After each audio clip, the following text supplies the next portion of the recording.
Good afternoon, everyone. Thank you for joining us today. My name is Cassie DeRider. I'm a sector capacity building worker in the Family Reconciliation Mediation Program at MCM. I'd like to begin by acknowledging the traditional owners of the land on which I'm joining you from today, the Wurundjeri people of the Kulin Nation, and also the traditional owners of the different lands that some participants may be joining us from today. I'd like to pay my respects to elders past and present. The Family Reconciliation Mediation Program is funded by the Victorian Government to provide brokerage services like therapeutic intervention and respite funding for young people and you might already be familiar with that part of what we do, but we also receive some funding for sector capacity building activities like forums, workshops, webinars, that will benefit the youth homelessness sector in their family reconciliation work. So thank you so much for joining us today and taking time out of your busy schedules to learn about and engage with the subject of neurodivergence. We have a wonderful presenter for you today, Kylie Winwood, who brings with her a wealth of lived and professional experience. So over to you, Kylie. Thanks, Cassie. I want to echo two sentiments. The first is I also would like to acknowledge the traditional custodians of the land on which we're gathered. I'm joining you from the beautiful lands of the Bunurong people, and you can see some of the wonderful views that I'm lucky enough to be able to experience fairly regularly on the slide. I also would like to echo the thanks for everyone being here. I know that you're busy people. I know that you have really important, really time-sensitive work to do. So to take the time out to engage with this topic is I see that as a privilege to have this time with you. Before I get too far into the content, I would also like to say that while, yes, I am an autistic and ADHDer, I am a white, middle-class, cisgendered, straight-presenting woman, and so therefore there is a whole bunch of intersectionality that I cannot hope to speak to. I'd like to encourage you all to see today as an introduction to neurodiversity affirming practices, and then to take the time to explore what our minority voices are saying about their experiences, because in many ways they're quite different to what I experience, simply because of the other demographics to which I belong. The purpose of today is to talk about neurodiversity affirming practice. It's quite a new field. Has anybody, how comfortable do people feel with this topic? Can I get a raised hand if you're feeling like you have heard of it and you don't really know what it's about, but you're keen to find out a bit more, and some of it's a bit confusing and you're not quite sure how it aligns with your work? That's the usual. Is there anyone in the room who feels pretty confident with this topic? No? All right.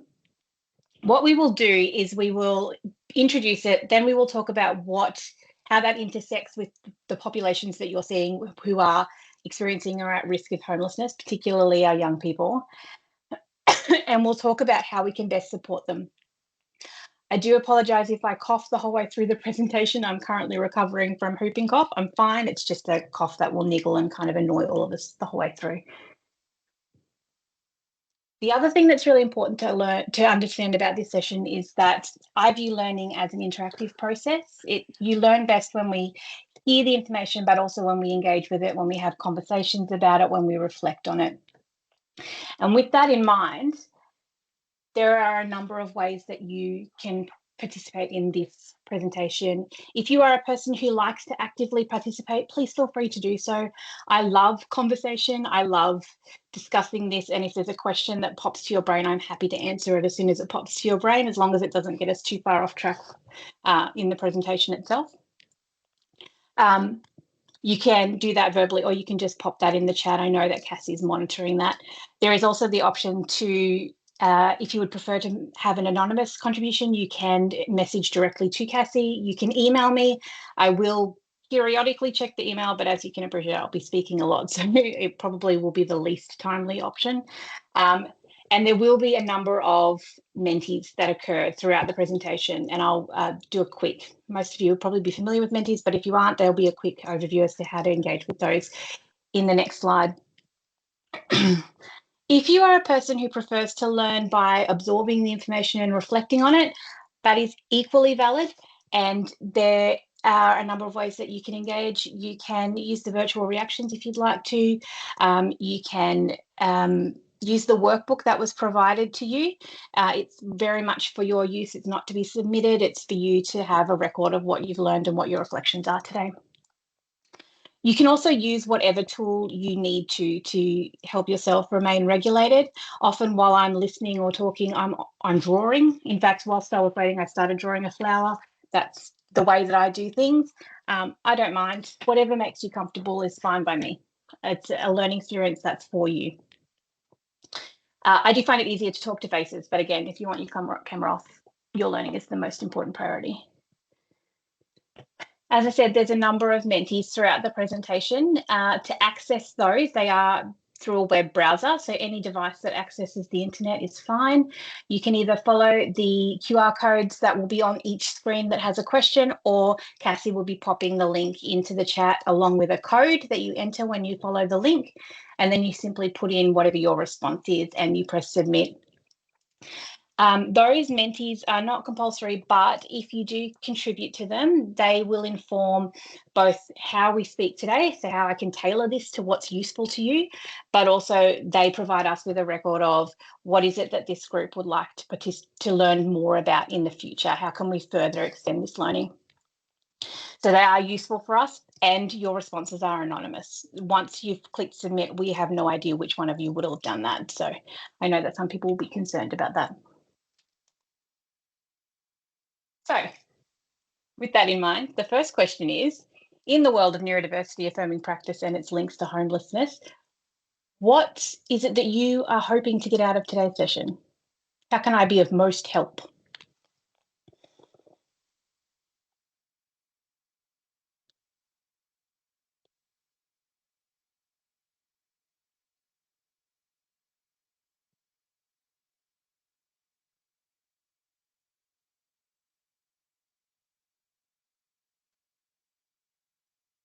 Cassie, the chat's not available. Oh, just to external people. So anyone who's external won't be able to access it.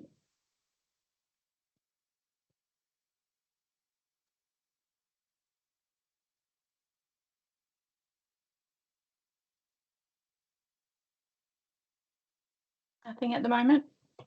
Right, we'll keep going. The book.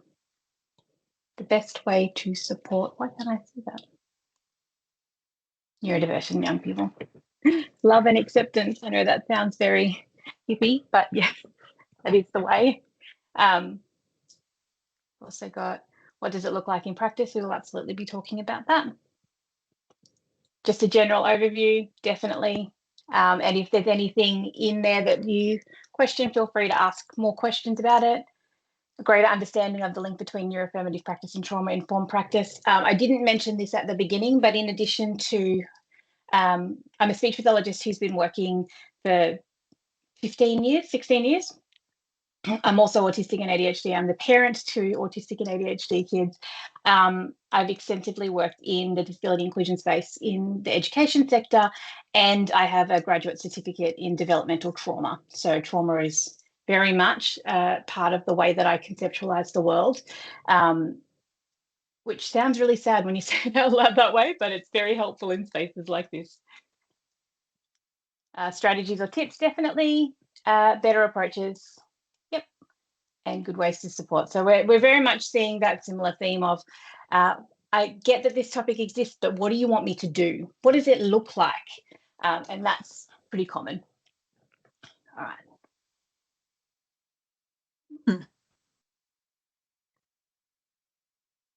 So let's start with a general overview of what is neurodiversity and what is the neurodiversity affirming paradigm. You'll hear it referred to in a number of different ways. You'll hear it referred to as the neuroaffirming approach, the neuroaffirming paradigm, the neurodiversity affirming approach. They're all basically the same thing. It's just whoever's talking that's their preference. It's all about what I'm about to talk about. So, the term neurodiversity just refers to that the concept that there are many different types of brains. Diverse meaning different types, neuro meaning nervous system, and in this case, brains. If we can accept that there are brains out there who are good at maths, and there are brains out there that are good at music, and there are brains out there that are creative, and there are brains out there who are very logical and straightforward, then we can already accept that neurodiversity exists, because that's all it means. It just means that across the world, it is natural for our brains to vary from person to person. What that means in the space of specifically autism and ADHD, but all of these, is that if we can accept that variation in brain is normal, then we can accept that brains that are different to the majority, that function in a way that is different to the majority, are simply a version of that variance. They are equally valid and useful and can contribute and all those sorts of things. They're just different and rarer. When we're talking about these different types of brains, the one that is the most common that we will see is the neurotypical, because it is the typical brain type that we will see. And anything that differs from that is considered neurodivergent. Not neurodiverse. Please don't say neurodiverse. Neurodivergent. So an autistic brain is neurodivergent. An ADHD brain is neurodivergent. A person who is left-handed is neurodivergent because their brain functions differently from that which is the majority. If you are participating in a group that has more than one brain type, that is a neurodiverse group. That's when we use that term. The diverse word refers to a group, divergent refers to an individual. If we are existing in a room where every single person is solely autistic, that is not a neurodiverse group because the neurotype is consistent. But because I'm here in this room, and it's very likely there's at least one person who's not anxious, autistic, and ADHD, then we are existing in a neurodiverse group here. If you have a brain type that has more than one type of neurodivergence, like mine, we call it the AAA battery brain, then they are multiply neurodivergent. They're not neurodiverse, they're multiply neurodivergent. It's really important to understand that the term neurodivergent does encompass all of these different types of brains, because at the moment, the dialogue in this space is very much largely people like me who are verbal and autistic and ADHD. But the reality is that this movement will and should extend to cover all forms of neurodivergence, because it's simply about respect and acceptance.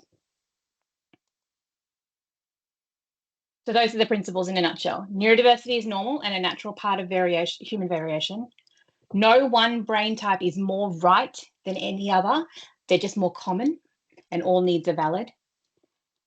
And we respect each brain type by changing the culture around them and the environment around them, rather than expecting them to conform to the majority.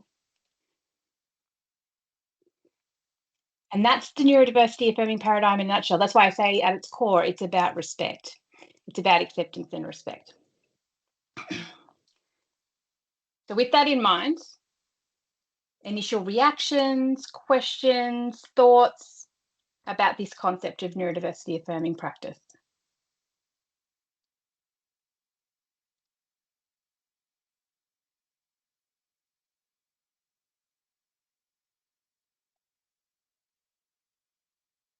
Oh.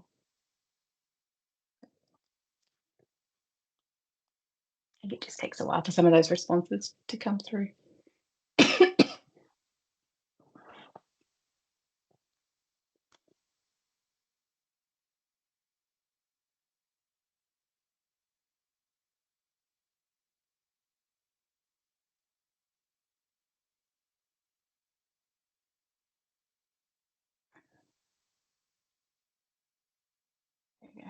clarify.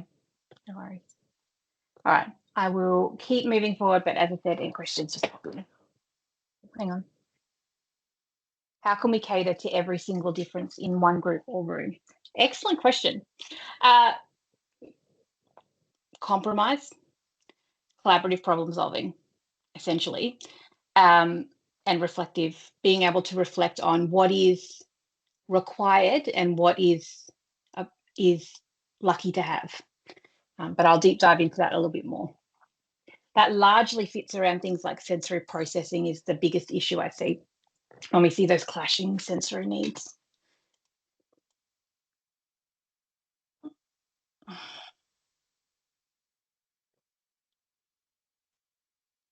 For the rest of the presentation, I'm going to hone in on autism and ADHD. And the reason that I'm going to do that is because that's the thing that most people want to hear about. And also it's the thing that I have the knowledge and experience to talk about. As I mentioned earlier, other forms of neurodivergence, other forms of intersectionality, really encourage you to hear those from the voices of the people who they experience, who they affect. But yeah, that's what I'm going to hone in on them. And I want to explain why it's so important that we do that. The Australian Housing and Urban Research Institute quite regularly investigates what are the individual risk factors for homelessness and risk of homelessness. Now, I'm not going to harp on this because you guys know this. This is your bread and butter, and me talking about it would be disrespectful. What we're going to do is deep dive into these three: human capital risk factors, so unemployment, education, educational attainment, and your type of employment, underemployment. Your relationship risk factors. I know that in this space, part of this presentation is going to be about how we support families who are managing this journey, and then also health-related risk factors. These are huge contributors to homelessness. They're also hugely impactful on ADHDers and autistics. I'll get into that. We'll start with relationship factors. I'm sure you'll be unsurprised to hear ADHDers are more likely to be both perpetrators and victims of domestic interpersonal violence. The core symptoms around ADHD often impact emotional regulation and that kind of lashing out behaviour, which is core in parts of the family violence space, and can lead to marital discord, poor peer relationships, poor family dynamics, parent-child conflicts. I like this quote: although those with autism have many strengths and talents, deficits in communication and social interaction can affect the formation of healthy adult relationships, including friendships and romantic relationships. Now, I like that quote because it talks about the strengths and talents, but the reality is that there is disconnect in communication between autistics and non-autistics, and between ADHDers and non-ADHDers. And it's about working out how we can repair that communication without invalidating the people that we are working with. We also know that autistics are more likely to be sexually assaulted, and that autistics are more likely to be discriminated against in the community. Their relationships in the community are more likely to be problematic. They're more likely to be socially isolated, which is kind of heartbreaking, actually. If we look at the health factors, the impact of childhood ADHD is quite significant on mental health. Parents and carers are likely to have less quality sleep, less sleep in general, more dissatisfaction with leisure time, more dissatisfaction in life in general. Their mental well-being is likely to be lower. ADHDers are more likely to have attempted or to have attempted suicide.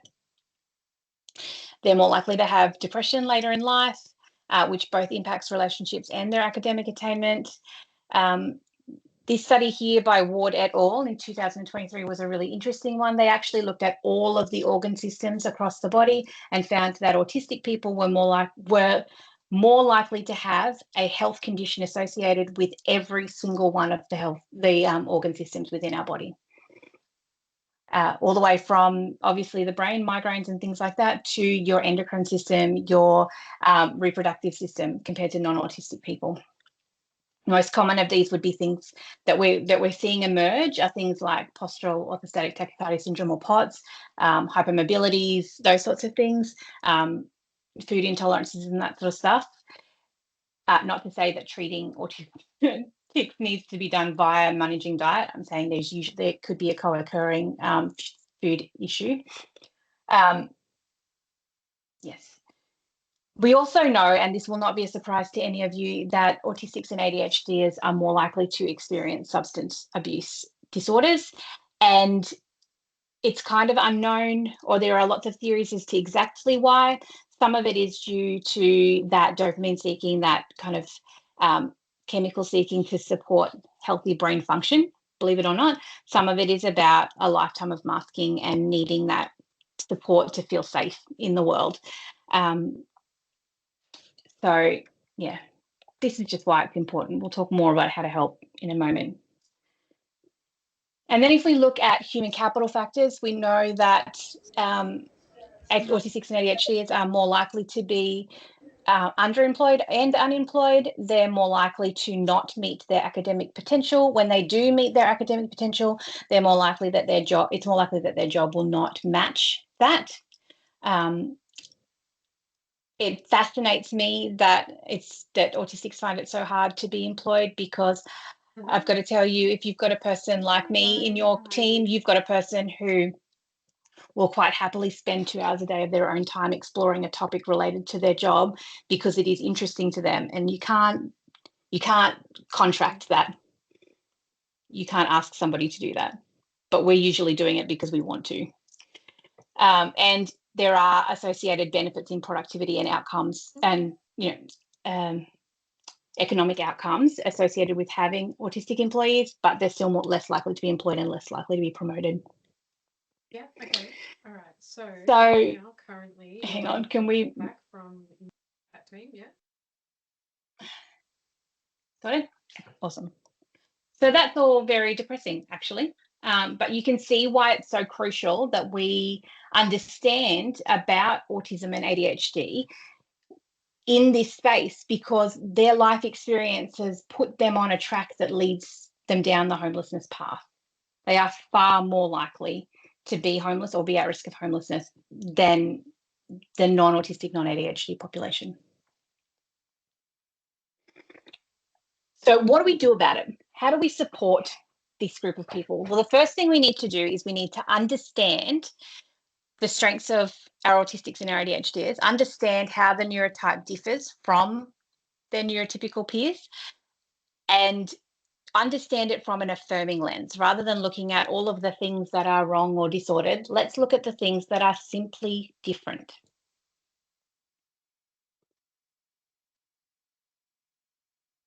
This wording on the screen is influenced by the DSM-5 requirements, which is the Diagnostic and Statistical Manual and the tool that we use to diagnose people with ADHD or autism. It's very heavily deficit focused, and I don't particularly like that, but it does make a nice contrast between the two of them. Both conditions are neurodevelopmental conditions, which means that they are literally how you are born and how you grow. They are not something that you acquire. Both impact communication and interaction. Autism itself is more around that processing. How do we process communication? How do we process our sensory environment?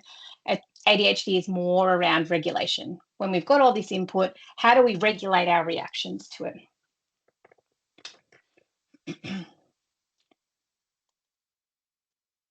There's a fantastic business out there called Neurodivergent Insights. That's a researcher, I believe she's a psychologist by background. She's got a whole bunch of different tools that you can purchase that enable you to compare and contrast different neurodiversity, different neurotypes.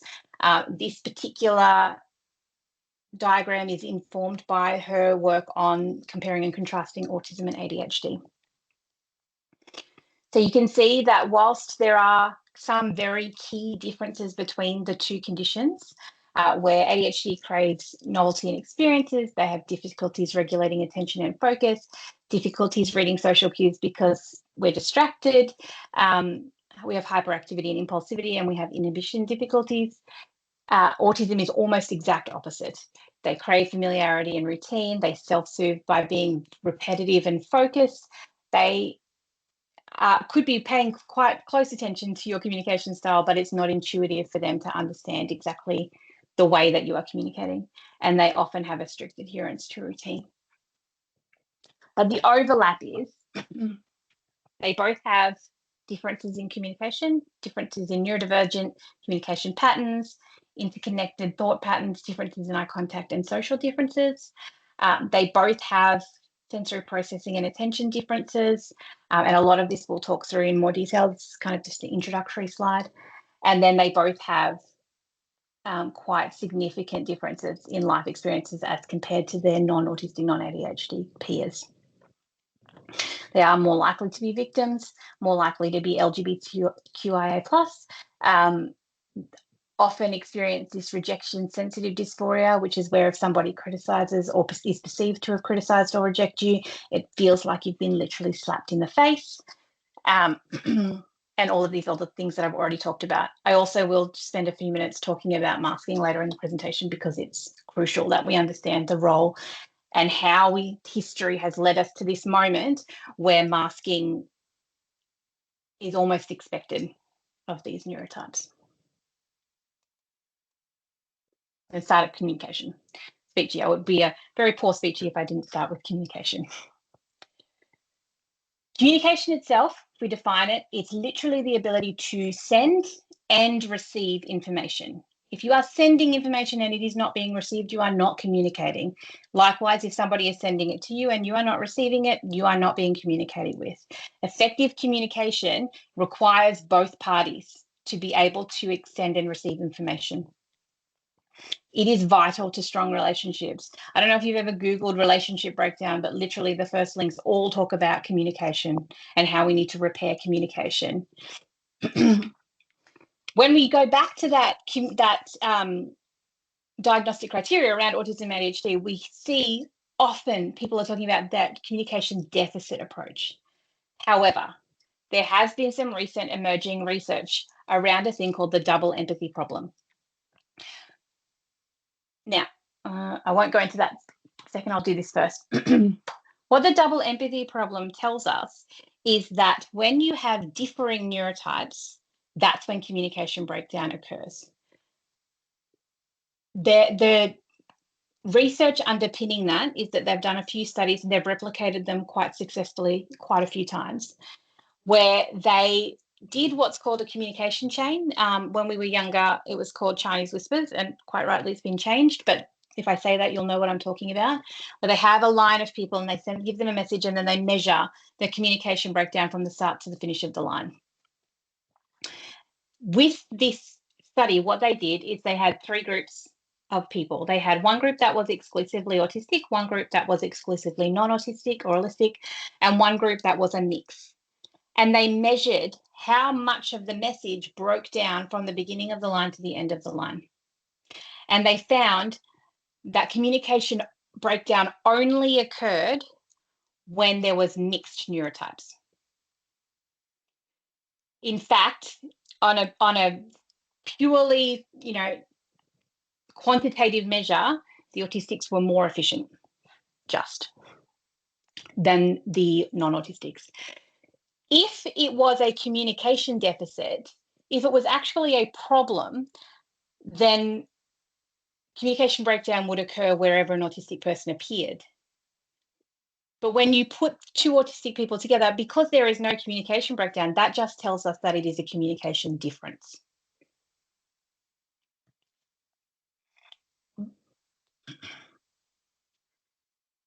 I will say most of that research around the double empathy problem sits in the autism space. There's also some research around the way that the brain functions in autism and ADHD, and they've found that there's a huge overlapping correlation. The way an ADHD brain functions from a purely chemical perspective is much more aligned with the way an autistic brain functions than with the neurotypical, and you can see that on MRIs and stuff.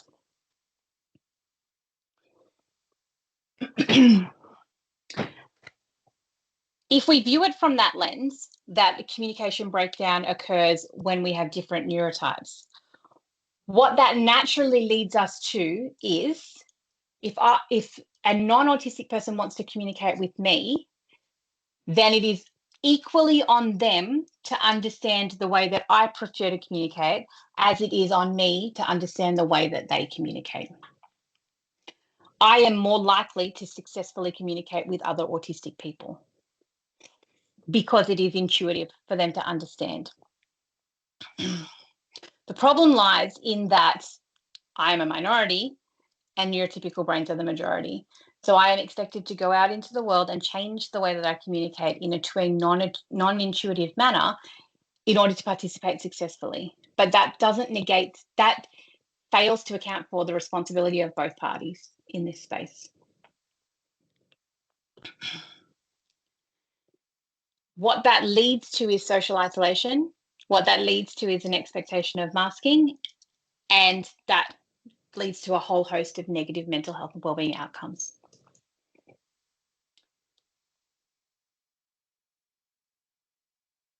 If we're thinking about those communication differences, one of the questions I get asked is, well, what are the differences? Like, what is it okay to expect and what is it not okay to expect? I'm going to go through some of the ways that communication can differ, and then you'll have an opportunity to reflect in small groups as to what that means for you.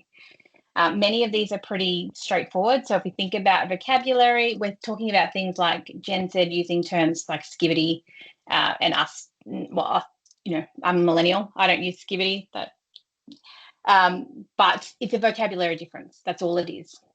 It's talking about things like method. Do you communicate using speech? Do you communicate using written language? Do you communicate using symbols? Do you communicate using gestures, etc., etc.? Are you a verbal processor? Are you a person who likes to speak out loud to process their thoughts? Or are you a person who internalizes that processing and then carefully constructs what comes out of their mouth? Again, it's just a difference. When we're talking about tone, pace, or volume, often neurodivergent people are accused of being monotonous or excessively melodic in their speech, whereas neurotypicals have this kind of neutral middle ground of rhythm and speed. And then there are, of course, the nonverbal preferences. We're talking about things like eye contact, body positioning. There was a recent study that I read that said that ADHDers are more likely to use gestures in their communication that are non-meaningful. So like just basically moving their hands for the sake of it, rather than moving their hands to demonstrate a concept or to show something. Those are all pretty straightforward. Most of you will have come across these, and if you have questions about those, feel free to catch me afterwards. The three new ones for you will be these concepts at the bottom: the social versus object-based conversations, the linear versus creative communication, and the concluder versus weaving communication. So social-based versus object-based conversation talks about the central focus of an interaction. So when I walk into this space, I say, "Hi, Cassie, how are you?" She says, "Not too bad. How are you?" I say, "Yeah, not too bad. It's a bit cloudy today." That is what we consider to be a social-based conversation, because Cassie knows it's cloudy. She knows it's cloudy. I don't have to say that. The purpose of that conversation is for me to socially connect. And it is the way that the vast majority of neurotypical people communicate across their day. They use conversation to socially connect. Generally speaking, neurodivergence, and this is all generalization and theory at this point, but it definitely resonates with the lived experiences of the community. Generally speaking, autistics and ADHDs prefer to engage in a thing called object-based conversation. And that's where I walk into the space and I go, "Oh my God, did you see that cumulonimbus cloud today? It was massive. I reckon we're going to get a storm tonight." Because I'm talking about weather as an object. I'm talking about it as a scientific concept. Most of the people in my life are sick of me talking about ADHD and autism because it's my special interest. I talk about it all the time. But that's another example of what it means to engage in object-based conversation. I come in and I want to talk about a concept, not necessarily talk about just communicate for the purposes of socially connecting. it is one of the most common things you will hear when people become aware of their neurotype. They will talk about small talk. So it's one of the ways that we differ. How are we feeling about that concept? That one's pretty straightforward. Yeah. The next one is linear versus creative communication. So linear is to the point. It is direct. I walk in and I say to my husband, I want to go to the shops. I need to get bread. I've given him the information that I need to give him, and I've given him the purpose. That is a linear communication. As opposed to, I walk in and I say to my husband, oh my God, I was thinking we should go down to that shop. You know, the shop that we met Rhiannon at the other day, you know, that shop, you know, I've heard that they're going to close down soon. But anyway, no, we need to go to that shop and I need to get there by 3 o'clock. And the reason I need to get there by 3 o'clock is so that we can pick up the kids on time. And the reason we need to go there is because I really need bread so that we can have toasted sandwiches. That is an example of a creative communicator. I still got to the point. I still got to that end point where I said I needed to get to the shops to buy bread, but I took the long road and I gave a lot of information. And the most common types of creative communicators you'll see is when you're having that conversation with your 80-year-old mum who talks about how she met Jodie down the street the other day and she's got her eyebrows waxed and they're far too thin. That's an example of creative communication. When you have a person who is a linear communicator talking with a person who is a creative communicator, generally what happens is the creative communicator feels like they're being cut off and the linear communicator is simply repeating in their head, get to the point. Please stop talking and get to the point. Yeah. So you can see how in an interaction that would create disconnect. Now, if we step this up and we look at a different way that communication differs, and we look at this concluder versus weaver communication, it gets even more disconnected. So a concluder communicator communicates to get to the point, to give information. So if I'm saying to my husband all that stuff around getting to the shops and giving him all that information about how the shop's going to shut down and blah, blah, blah, I am still having a purpose to that statement. I still have a point. That is a concluder communicator. They communicate because they have a point that they want to get to. This is different to the weaver communicator who just communicates for the fun of it. So an example of that might be if my mum texts me and says, can you call me? And I send back, call me Ishmael. And she sends back, I don't know, something about whales. And then I send back something about boats. And there is no purpose to that. There's no purpose to that. It's just fun. We're just referencing pop culture and we're quoting things and using fun accents and doing all that things, but there's no point. Another example might be, oh, I went for a big walk the other day and I've got blisters. Oh, well, I got blisters the other day too because I was cooking. Oh, well, that's not good. I hope you, I don't know, that sort of stuff. I can't come off the fly. But that's a weaver communicator. So when you have a weaver communicator and a concluder communicator communicating together, the weaver feels cut off because there's no end point. It's just fun. And the concluder is sitting there thinking, why are you telling me this? What is the point of this conversation? So again, you can see if you're sitting in that interaction, how that would create disconnect between two people. All right, what we're going to do now is Cassie's going to put you in small groups. On page 5 of your workbook, there's a spot for you to think about as a group. How do you prefer to communicate? Are you a person who likes eye contact? Are you a person who finds it uncomfortable? Are you a person who likes to get to the point? Or are you a person who just likes to randomly quote things? What is it your preference in that space? Because in order for us to be able to repair breakdowns with others, we also act to understand ourselves first. Good to go? Yep. All right, opening the rooms now. Thanks.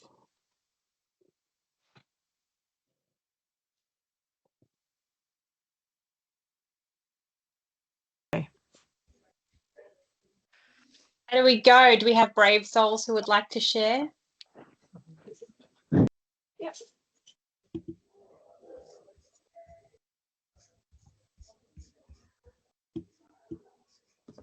I'm happy to give it a go if no one else is at the moment. I knew someone would jump in. Thank you, Sally. I know Was it that Sally or Melanie? The silence was a bit too much for me.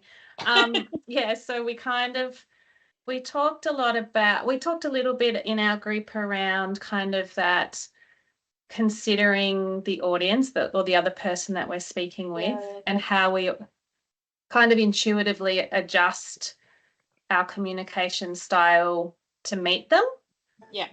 So then we were kind of exploring that thought of, well, if there is neurodivergence from the other side, you know, how do you manage that space of potentially accommodating that difference to be neuro-affirming, but then to also include your own kind of needs in that space to kind of get that communication and reciprocity kind of happening. We also talked about energy levels. Like sometimes you're one way, you might be more of a linear when you've got less energy in your communication. Or time pressures? Yeah, so it kind of is hard to know exactly what your natural preference is because we're always kind of goal focused in society. So, you know, it's really interesting though. So we had some good discussions. Thank you. I'm interested in some of the potential ideas you came up with to manage that. Well, how do you respond respectfully to the neurodivergent person? Did you have any thoughts about that? Yeah, a couple of people in the group. I'm not sure if they want to, Anna, speak up. But yeah, around kind of when you first meet someone, if it's more in a social context and you know that they've got areas of interest, and you're going to an outing which incorporates them. Anna kind of spoke about doing some research so she could contribute to the conversation a lot. But then it was, how do you then shift it back? So then in a therapeutic context, we kind of talked about the listening as being an important trust building exercise, but then at some point kind of asking permission from the other person to interrupt, to kind of keep that overall goal in mind, to kind of so just being really mindful of how that will even look in a conversation so it's not to kind of create a rupture. Yeah. I am going to respond to that, but I'm going to give the room a chance to give their thoughts as well, because I've got a really great way of thinking about that in terms of interruptions. But thank you, Sally. I appreciate you putting forth your experience. Is there anybody else who would like to share how your conversation went?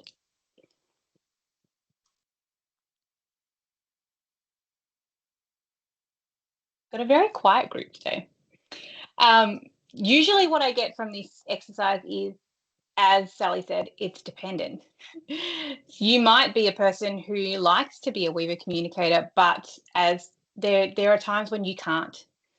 There are times when it's not appropriate because you don't have the time, or the person in front of you is really stressed. There are also times when you're exhausted and you just don't have the energy to speak. And you go, the autistic community often talks about going non-speaking because just of exhaustion or overwhelm, generally speaking. One of the great ways to view a conversation in neurotypical world versus neurodivergent world is if you imagine them as conversation as a game. And I know many of you will have heard conversation is like a tennis game where you bat back and forth between one another, and it's kind of equal turns and everybody gets a turn back and forth. Hi, how are you? Not too bad. How's yourself? Yeah, not too bad. That is, generally speaking, the way that neurotypical communication is conceptualized. Neurodivergents, on the other hand, are not playing tennis. They are playing football. And what that means is there are people like me who grab that ball and they are holding on to it tight and they are running from one end of the field to the other and they are dominating the conversation.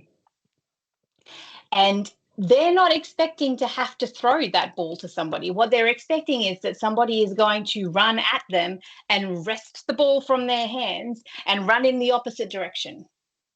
I don't know if you've ever seen two ADHDers have a conversation, but it is hilarious even when you are the first person perspective of it, because that's what happens. I'm talking about something, you rest the ball, you talk about something completely different but slightly related, and then I rest it back. And so if I'm communicating with a neurotypical, I'm running and I'm holding it and I'm waiting for you to take it from me, but you never do because you're expecting me to throw it to you. So when we're looking at things like interruptions, we've been programmed that interrupting people is rude. But that's because that's not what happens in a neurotypical interaction. When you see ADHD is communicating, they are constantly interrupting and constantly talking over each other, and it doesn't bother anyone because they're not playing the same game. Now, the reason I use a football analogy is because, yes, there are people like me who would be the quarterback, and forgive me, I don't know anything about football except what it looks like. I don't know the terminology. There are people like me who are holding that ball and running, but then there's also people in that conversation who are happy to kind of run beside you and have you kind of throw the ball to them. They say something to keep you going and then they throw it back so you can keep running. There's the person who is at the far end of the field, just kind of watching what's going on to see what's happening and learning. There's the other person who has zero interest, who is like sitting on the bleachers and is not paying attention at all. There's the people who are running alongside to kind of fill the gaps, like your referees or your coaches. All of those people have an equally valid and important role in that space, in that game. When it comes to neurodivergent communication, in terms of our preferences, yes, we might all look different. We might have people like me who like to dominate. We might have people who just like to observe, but that's just their natural preference. The way to solve the communication breakdown is to first and foremost recognize that you're playing different games and then name it. So if you're worried about interrupting, ask, do you mind if I interrupt? If you are talking to somebody who has a special interest who just won't stop talking about their special interest, believe me, I have been there as the special interest talker, it is fine to say, hey, I really want to talk about this now. Can we talk about this? Because naming it, being direct about it, being explicit about it is the only way to solve the problem. Whenever we are not naming it, it becomes this ships passing in the night thing. It becomes this, but I'm trying to play football and you're trying to play tennis and neither of us are connecting. Does that make sense? Does that help to conceptualize it that way? I talk to my ADHDers about the football game and they all go, oh my God, that's exactly what it's like. Yeah. All right. The reason I wanted you to do that exercise, as I said before, is because in order for us to support others to repair their communication, we have to work out what our preferences are so that we can work out where breakdowns might occur with us. Without that insight, we're not going to be able to offer that to other people.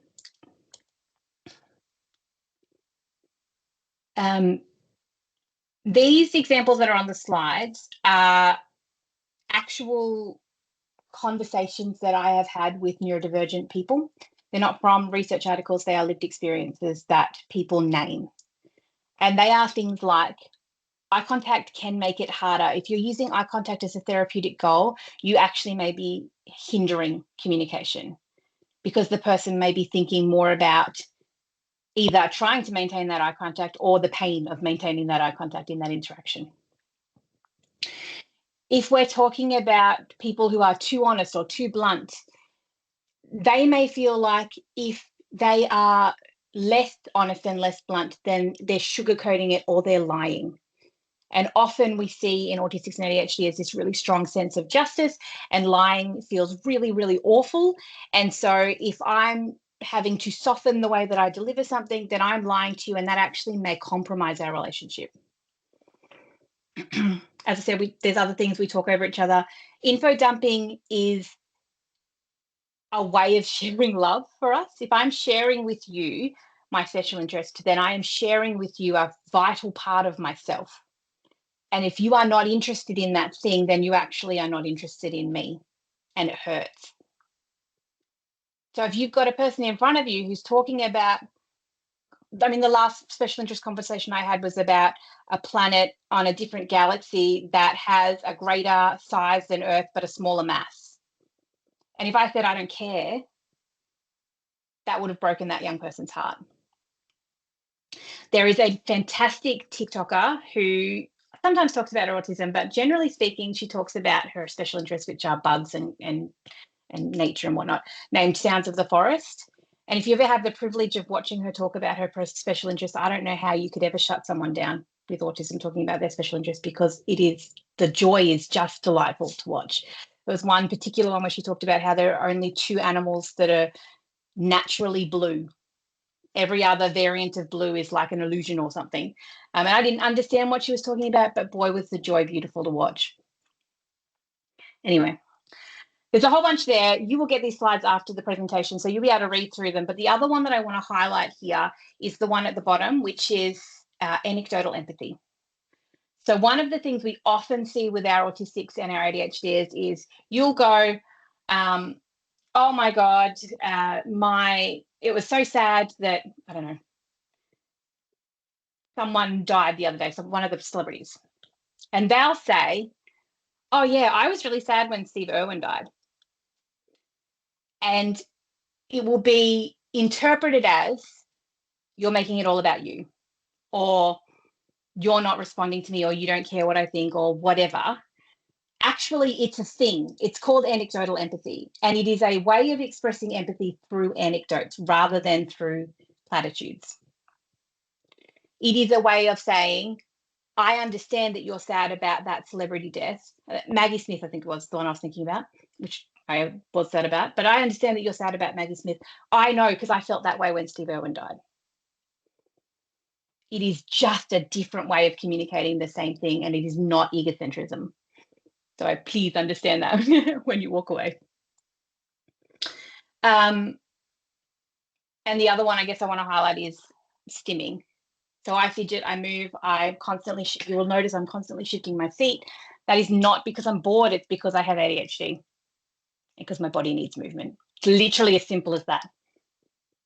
I'm not looking at the trees because I'm not interested in what you're saying. I'm looking at the trees because they're rustling and I can't filter out that sensory experience. So those are things that I want, that often our lived experience people are telling us we want people to know. All right, that's communication, and I don't have a mentee here, but if anyone wants to clarify anything about communication before we move on, now's the chance. I mean, there's always a chance, you can talk about whenever you want, but now's the time-wise appropriate opportunity.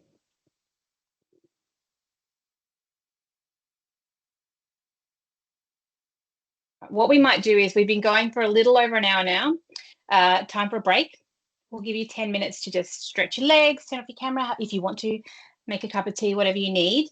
I will be sticking around for the break, so if you want to talk to me during the break, you are welcome to. Otherwise, please feel free to take the opportunity to do what you need to do to keep your body regulated. And we'll come back at 2:20.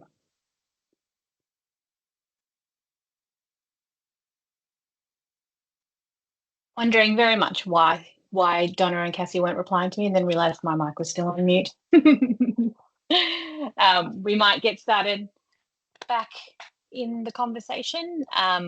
We're going to move into sensory processing. Are you happy for me to kick off, Cassie? Yep, all good. Awesome. So one of the things that we talked about at the beginning was that overlap, and we talked about communication being an overlap. One of the other overlaps is the way that autistics and ADHDers process the world, which is considerably different to the way that neurotypical people process the world.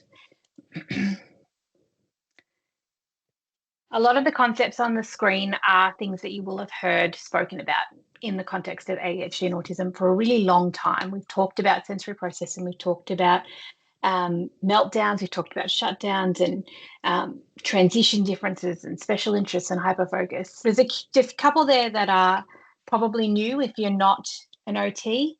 The biggest one would be the interoception. So I don't know if people know what interoception is, but it is when we think about our sensory system. Conventional wisdom tells us there are 5 senses. The reality is that there are 8.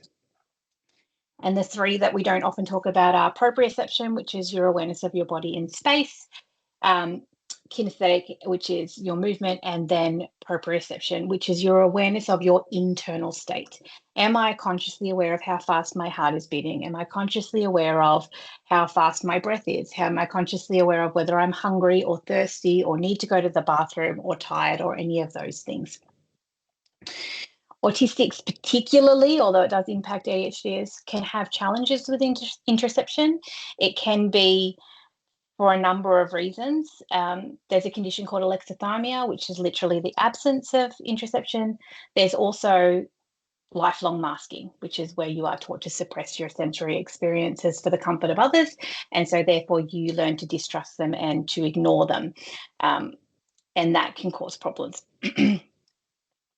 The other one that's new to a lot of people usually is interest-based nervous systems. When we're talking about a non-autistic, non-ADHD brain, generally it's motivated by reward and consequence. So I need to get this project done because it's due and I'll get in trouble if I don't, or I need to cook this dinner because I really want to eat it and it's delicious. Reward and consequence. When we're looking at autistic or ADHD brains, it's actually interest that motivates us. So I don't care whether that assignment or that project is due tomorrow. If I'm not interested in it, I'm really going to struggle getting it done. So those are the 2 that usually people are querying. Are there any on the other screen? Ignoring the blue box at the bottom, are there any other screen that you want me to clarify before I move forward? Because we won't come back to this one.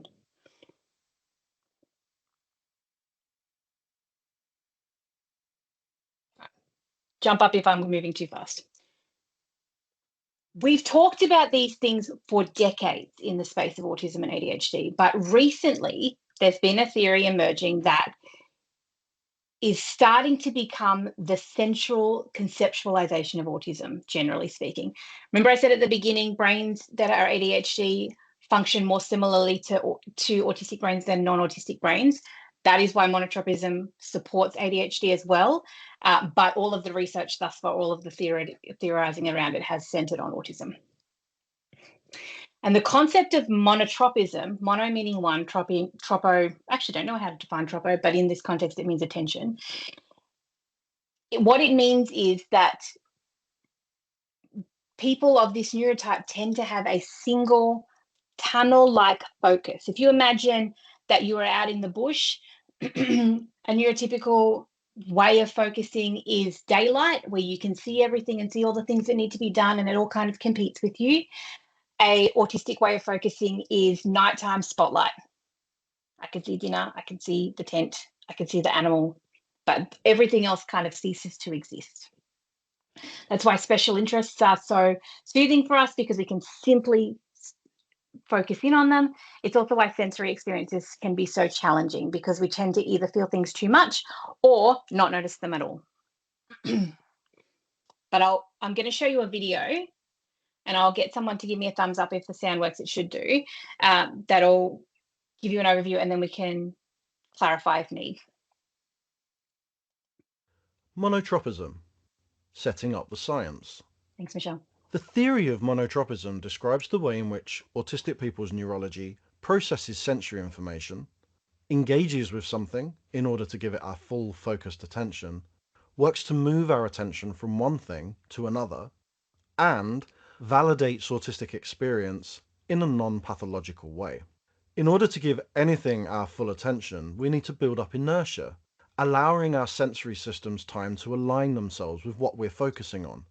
What's happening in that time is the monotropic brain is looking for an in, a hook, something to spark its interest. What does it look and feel like? Autistic people experience attention very differently to non-autistic people. Once it has found that hook, the autistic brain is able to lock onto it, but the focus of our attention has more mass than anything else in our environment. It's like a black hole. Its gravity drags us in. We're pulled towards it with immense force, hurtling through a tunnel of attention. We then experience a state of flow, where the object of our attention becomes all-encompassing. Inside that flow state, we can have incredibly intense experiences.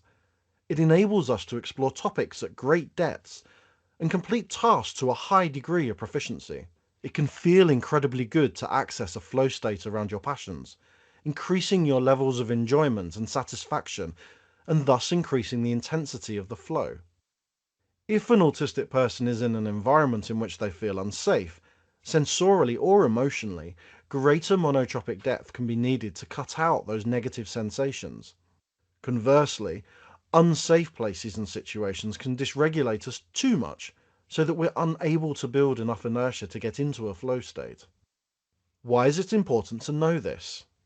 If you aren't aware of monotropic neurology, it can be easy to assume that while in a flow state, an autistic person is deliberately disengaged, deliberately not listening, or not paying attention on purpose.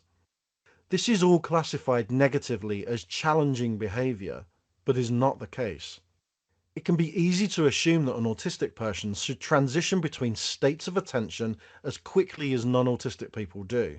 But coming out of your attention tunnel and moving your attention from one thing to another can be difficult and take time. You're pulling the weight of your being out of a gravity well, and afterwards you need to realign your sensorial and emotional state, and then refocus on the next thing that needs your attention. If an autistic person is pulled out of monotropic flow too quickly, it causes our sensory systems to dysregulate. This in turn triggers us into emotional dysregulation, and we quickly find ourselves in a state ranging from uncomfortable, to grumpy, to angry, or even triggered into a meltdown or a shutdown. This reaction is also often classed as challenging behavior, when really it is an expression of distress caused by the behavior of those around us. How you can get things wrong: not preparing for transitions, too many instructions, speaking too quickly, not allowing processing time, using demanding language, using rewards or punishments instead of intrinsic motivation, poor sensory environments, poor communication environments, making assumptions, and a lack of insightful and informed staff reflection. My apologies to anyone with sensory preferences in the room. I normally warn you about the shattering glass noise, so apologies if that was grating at any point. There is, for those who are interested, there's a free monotropism questionnaire that you can do online. Just Google monotropism questionnaire. I think it's the first link. But the idea being, they're doing some research around this, and they're finding that pretty much everyone who is diagnosed autistic, this resonates with them, and it's becoming. I foresee a future in which this becomes a central point of the way that we diagnose individuals who are autistic.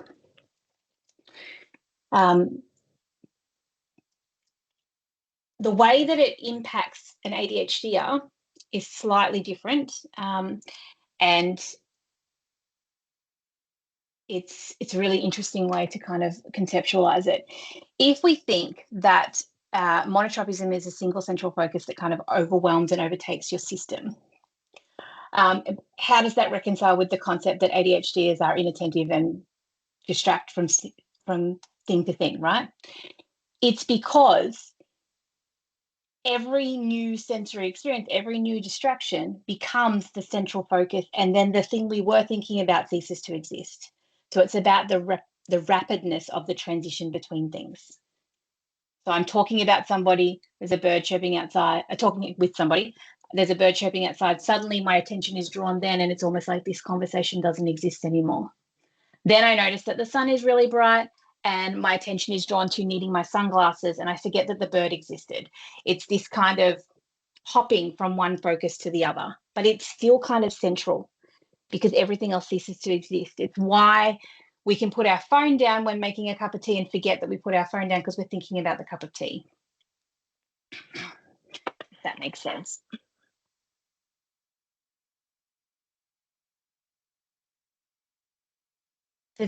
Feel free to answer this question. How does this react to you?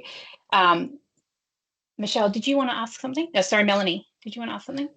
No, I was just going to say that makes total sense. Like with my son, he's getting diagnosed at 18 with ADHD, and I call it like he's like a puppy with a ball.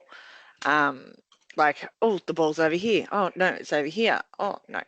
And like he can literally walk 5 meters from his bedroom to the lounge room, which is just a plain hallway, and lose whatever he's got in his hand. Yeah. Yeah. And he can't pack like a soccer bag the night before to be organised, because the next morning he will have to take stuff out to make sure he's got it, and then he will forget to put something back in. Yeah, it's just pure chaos in his head all the time. Yeah. But yeah. Totally makes sense. Yeah. You've got golden retriever energy, Melanie. Oh, yeah. Yeah, that's exactly it. There's so much going on for him in that moment. Like he's trying to pack the night before. Well, how do you engage an interest-based nervous system if the urgency is not there? And you don't actually need the suitcase until tomorrow, but I might need the thing in it. And if we put it in the suitcase, I'm going to forget it exists. Like it's very difficult to live in that world. I remember crying at my mum, I'm so sick of being the person who consistently loses my shoes. How can I be the person who's more than once in my life gone to the movies and forgotten that I'm not wearing shoes? I'm a very competent person. Anyway, thank you for sharing, Melanie. I appreciate it. Chloe, did you want to? Sorry. Yes, please, if I could share as well. I, as someone who is an ADHD, I once read it explained as having too much attention, and I think that was just like, I was like, yes, it's not that I don't have the ability to have attention or focus. It's that it's just I've got so much of it, and I feel like I have to disperse it. And I think similar to what you have said a few times, Kylie, is like fidgeting or movement and that kind of thing. It's not that I'm not paying attention. It's that's how I sustain attention, because my attention just wants to jump everywhere. So yeah, too much attention is how I think about it, and how I approach, working with or understanding other people with ADHD as well. Yeah. Absolutely. Thank you so much for sharing and for disclosing. That's really brave, and I'm really thankful that you did that. One of the things I've heard people say, and it certainly resonated with me, was that an ADHD, in order to be on, we need to have 100% of our brain engaged. So that means if you're asking me to do a task that's boring, then I need to do something that's interesting alongside that. I need to listen to a podcast while I'm folding my washing. If you're asking me to do something that is really interesting, but it's only going to take 80% of my brain, I still need the other 20% occupied. So I'll be listening to white noise or brown noise or whatever. I'll be having one of my favorite movies play that I've seen 6,000 times that I can tune out, but at least provide some kind of sensory input. The problem with that is if you've got a brain that needs to be 100% engaged at all times, it's very easy for it to flick over into 110%, and then it's too much. So it's this delicate line that we are constantly self-managing and walking of, I need to be engaged to be productive, and you want me to be productive, but at any moment I could be overwhelmed, and then I could have a meltdown, and it could be too much. And if you think about it from that lens, it's kind of impossible to look at an ADHD and not feel compassion. Melanie, I spoke over you before. Did you have something else you wanted to add? I've got a Q&A too with Kylie.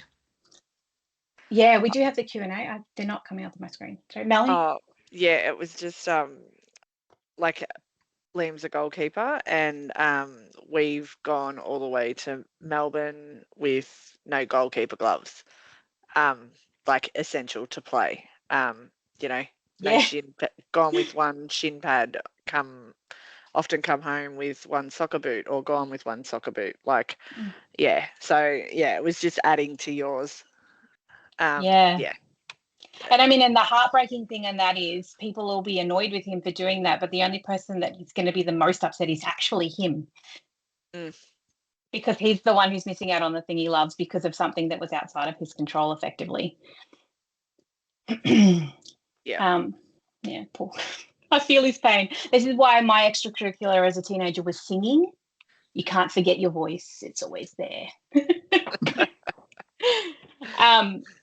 The question in the Q&A was, the video said, don't use rewards and punishment, and can we talk about this? Michelle, did you have a specific question about that, or do you want me to just kind of launch into a info dumping tirade about it?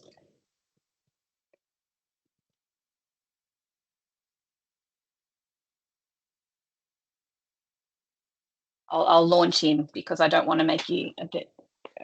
Written contributions are more than enough. The reason that we say don't use rewards and punishments is because they are not long-term effective. They don't align with the interest-based neurological system. What we want is to engage the interest first. Now, sometimes that might look like doing a fun thing first, but that's not a reward. That is doing a fun thing to get our brain to start working and then transitioning into a non-fun thing. And in fact, that's one of the areas where we often go wrong with our really, really little people. We say to them, you can have this really lovely thing that you really want and can have and would die for, but you have to do this really unpleasant thing first. And it has the opposite effect. They often go, I now really can't do that unpleasant thing because all I can think about is the fun thing. Whereas if we're just given the fun thing to start with, we would have activated the system and then enabled them to transition into the non-fun thing. Rewards and punishment are also really heavily aligned with ABA, and the autistic community specifically universally reject ABA, and there's so many reasons for that. One of the reasons is because the person who invented it also invented gay conversion therapy. So a lot of the principles are pretty similar, including in its earliest iterations, electrocuting kids if they didn't do what you wanted them to do. That's the history of it. But also when we look at adult autistics who have gone through ABA, over half of them have a subsequent diagnosis of PTSD. So that's something to be aware of. And the other problem with ABA generally, which is behaviorism, which is rewards and punishment, is that when we set goals within an ABA space, the goal is often to train the autism away or train the ADHD away. And all that does is make people feel awful about themselves and lead to poorer mental health outcomes. You may get short-term compliance and short-term positive outcomes, but at what cost is the question. Now, that is my line, is that I avoid ABA at all costs. The unspoken, the elephant in the room is, well, what about kids who can't communicate yet or don't have an effective way to communicate yet and have behaviours that are particularly of damage to themselves and others? I'm still exploring that. Is there a way that we can investigate and find their needs and meet their needs that are causing those behaviours first? That would be my first preference. But if we can't figure it out and those behaviours are really, really damaging, I would need a team around me to solve that problem. I can't universally say no to anything because those situations are often quite desperate. But it should never be the first choice for autistics and ADHDs because it'll be counterproductive. Cassie, you've got your hand up. Yeah, I may have missed it, but I just thought I'd check. What's ABA? Applied behaviour analysis. Sorry, I just got asked that in the first webinar as well, and I made the same mistake. Applied behaviour analysis is it's behaviorism. It's what is the behaviour I want you to do, and if if you're doing a behavior I don't want you to do, I'm either going to punish it or I'm going to deliberately ignore it and praise the behavior that I want. A really insensitive way of putting it is that it's dog training for people, essentially. And that's a part of another reason why it's universally rejected, because it's condescending in some instances, in some uses. And not to say that behavior practitioners are not doing everything that they can to support their clients and do not have clients' best interests at heart. I'm just saying that this is the way the community feels about, and these are the experiences that the community has as a result of behaviourist-based approaches to therapy. That's usually the big bombshell. That's the one that people either go, yes, I totally agree, or, oh, that doesn't feel nice for me. So if there's anything people wanted to say there, I'm open to hearing it. Can I ask, in terms of that behavioralism piece, is it kind of like possible to consider it and don't really have opinions strongly either way, but are there elements of it that, or situations where it can be useful in terms of, I'm thinking, say, social skills and behaviors? Because, like, are we trying to kind of equip people with a certain level of communication skills and strategies, in which case kind of that might be useful I'm thinking of in terms of parenting, and reinforcing, manners, or reinforcing, traits that are desirable just in a social context. Like, is that a different thing to behavioral reinforcement or not? Yeah, and that's the whole throwing the baby out with the bathwater thing. So I have 2 primary school age children, and I constantly reinforce manners, even though manners are a social construct, because manners are a way of building social connections and a way of expressing things like gratitude and remorse and those sorts of things. So I do, and I reinforce those verbally. So a kid, they do that, they do the behavior, I say, and they go, thank you. Yeah. That's behaviorism, and I use it. I think my gut says that the real key aspect of this is the reflective part of it. What is the expectation and why are you expecting it? Mm-hmm. So if we're talking about manners, that's something that's of high value to me, so therefore I reinforce it. But if we're talking about something like that's either actually hurting anyone if we're not. Kylie, you're breaking up. We can't hear you, love.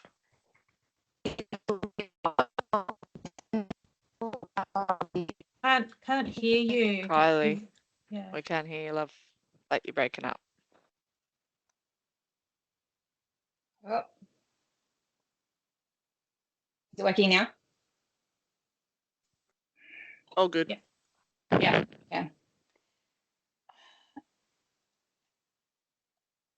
I think that there is a piece there around reflecting on why it is we want that behavior to change. Do we want that behavior to change because our child is a little bit weird when they do that? If that's the case, then it's on society to kind of move past that. My family is always going to be the family that sings along to the music in shopping centres, and I get it, it's weird, but it's fun for us, and it's okay that it's different. My family is always going to be the family that sits upside down on the couch. Again, if that's the way it works for us, then that's fine too. If there is a reason for that behavior and the behavior is causing a problem, then it would be better, in my opinion, to explain the problem and solve it together. So I'm a big fan of a thing called collaborative and proactive solutions, which is by Dr. Ross Green. So if we look at sitting upside down on the couch, for example, something that lots of parents would have an issue with, usually the reason that they have an issue with that is because they might damage the property. So you would go to your child and say, hey, mate, I noticed that you're sitting upside down on the couch. What's going on with that? Find out why, genuinely, with interest, with non-judgmental interest, and then say, wow, I didn't think of it that way, but also my worry is that the couch is going to get broken. So if they're flipping upside down on the couch because they have that sensory need, your worry is that the couch is going to get broken. Can you come to a solution that meets both needs? That's what I would do rather than behavior training them. I would explain the problem. Explaining the why is so crucial for autistics. I cannot tell you how crucial that is. Because once we know the why, we're usually pretty cooperative, in my experience.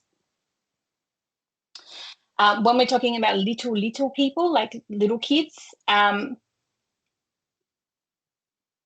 still follow the same, like I've got a 3-year-old niece and I do the same thing with her.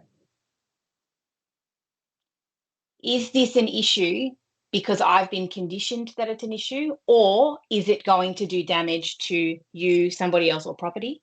And if it's going to do those things, then I will talk to you about it. You can't do that because it's going to damage property. What can we do instead? As I said before, my hard barrier comes up with, but what if the person can't engage in that conversation? And that's when I say I would need a team to support me. But I would only do something if I thought it was literally going to hurt someone or somebody else, like a person or themselves or somebody else. Does that help? Yeah? Yeah, that's really good, because I feel like sometimes it's a struggle to, whether it's an all nothing thing, and I usually feel like there's bits of everything that can be useful and then bits that can be damaging. So just trying to navigate that space. So you've explained that really well. Thank you. I'm glad. Yeah, I would use it as a last resort only if somebody was going to get hurt otherwise. I would prefer to do it with a person rather than to a person, is the general summary.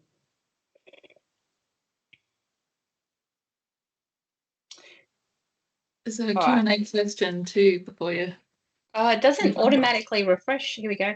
Would it be more effective to model and give encouragement for desired behaviours instead of using ABA methods? James, thank you. Did I plant you in the audience? You're awesome. That's exactly what I do. And I've actually, as a speech pathologist, I do what's called the therapeutic use of self, which most of you would be aware of, and I use that with the anecdotal empathy. So rather than asking questions or teaching skills to children, I will notice a problem and then I'll just kind of start narrating what that's like for me. And I have significantly more success with that approach with my autistic and ADHD clients than literally any other approach.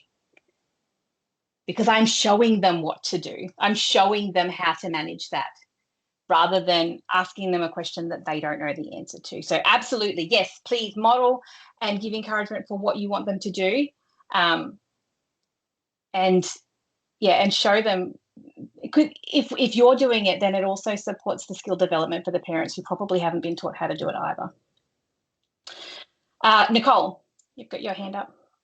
Hi, I'm sitting here with my colleague Jan. We work with young people who are 10 and 11 who are chronic school refusers. So we're really interested in this, trying to find ways to get young people to have conversations about school or education when they don't want to talk about it. I do have a client who has just recently disengaged from me, but up until then would only speak to me if I rocked up at the house with a Hello Kitty toy. Oh, and so that was kind of, she would only come out, and I kind of set myself up in that way. But even that sort of dwindled off. We're kind of sitting here trying to pick up snippets of how do we have conversations with young people with autism who don't want to talk about school when our primary role is to support them and their families to get the child back to school. I'm just wondering if you've got some ideas on how to have those conversations when they don't want to be had. Absolutely. So I think the first thing that every therapist I know who's gone on this journey has had to embrace is that the journey is going to be really ridiculously slow. And at times you're going to be thinking, am I even doing anything? And we just we need to embrace that, because we cannot rush these kids into anything. The other thing that I want to say is that often I find with these kids, we ask them these really stressful questions. Why is school stressful for you? Why don't you want to go? And they're coming from a place of, firstly, they probably don't know why. If they do know why, they probably don't know how to explain it. And if they do know how to explain it, they've probably come from a lifetime of being dismissed anyway. Often with our autistics, they get a lot of, well, it's not really that bad. The sun's not that hot. It's not that bright, or it doesn't taste that bad, or it's not that horrible. So they spend their whole life being gaslit into thinking that their experiences are wrong or not believed. And then we say to them, well, why are you doing this? And they go, what's the point? I'm not going to tell you because you're not going to believe me anyway. Or I don't even really know because I've never really explored that. So there's kind of that. In terms of what that means for my practice, there's that constant narrative in my head around that concept. But then there's also an element of therapeutic use of self and anecdotal empathy. Man, when I go to school, it's really hard because I just want to give the answer and I know I have to give other people a turn. And when I give the answer and other people don't get their turn, I get in trouble even though I was right. And that's really annoying. So I use a lot of that. And if they reply to it, great. And if they don't, at least they've heard a model as to how to express the stress that I'm experiencing in those moments. The reason that a lot of our, like you would know, the autistic community is hugely overrepresented speechy here in the school can't community, and my speech difficulty distracted me.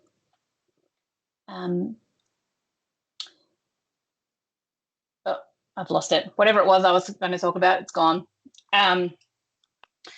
But in a nutshell, we have these experiences that are vastly different from others. We try to explain them. We're told that we're wrong, or other people don't have those experiences, so they've never explained them to us. We don't even know the words to use. So that's what I would be thinking about. That's what I would be going, do they have the experience? Rather than asking them a question they can't answer, can I just give them an answer that might work for them? And they can reject it if it doesn't, and that's fine too.